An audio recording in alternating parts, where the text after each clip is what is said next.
Сәлем достар, қалайсыңдар? Соңғы кезде жер анамызда қоқыс көбейіп, ауа қатты ластанып кеткендей. Иә, мен де байқадым. Ағаштардың түбінде бөтелкелер, қалдықтар мен қоқыстар толып жатыр. Бұл жер анамызға зиян екенін неге адамдар білмейді? Дұрыс айтасыңдар достар. Адамдарды, табиғатты, біздерді және біздің пайдамызды ұмытып бара жатқандай. Бір амалы жасамасақ болмайтын сияқты. Мен адамдар бейбітшіліктің белгісі, жер бетіне тыныштық пен береке әкелетін құс деп санайтын еді. Бірақ қазір балалар таспен атып ұямды бұзып кетеді. Мен сол үшін адамдарға ренжулімін. Ал мен шаруашылыққа зияны тиетін кеміргіштер мен жәндіктерді азайтуға көмектесемін.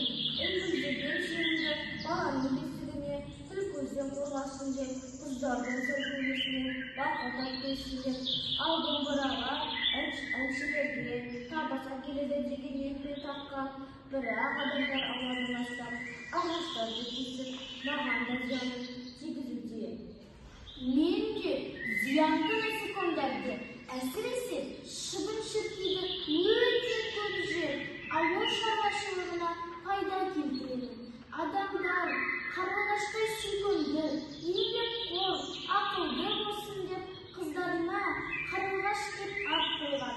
Өкінішке орай, соңғы кездері менің ұямды бұзып, тіпті балапандарыма зияндарын тигізуде. Сәлем, кішкентай достар. Мен сендердің әңгімелеріңді естіп қалдым. Көк құрақ көлдің сәулеті, құс пен ай жердің дәулеті дегендей, халықтың хайуанаттар ішіндегі ең жақсы көретіні құстар. Мен бүгін орманды қоқыстардан тазалауға келдім. Барлығымыз бірге болсақ, табиғатымыз таза, болашағымыз жарқын болады. Өте өкінішті. Мен сіздердің барлық адамдардың атынан кешірім сұраймын.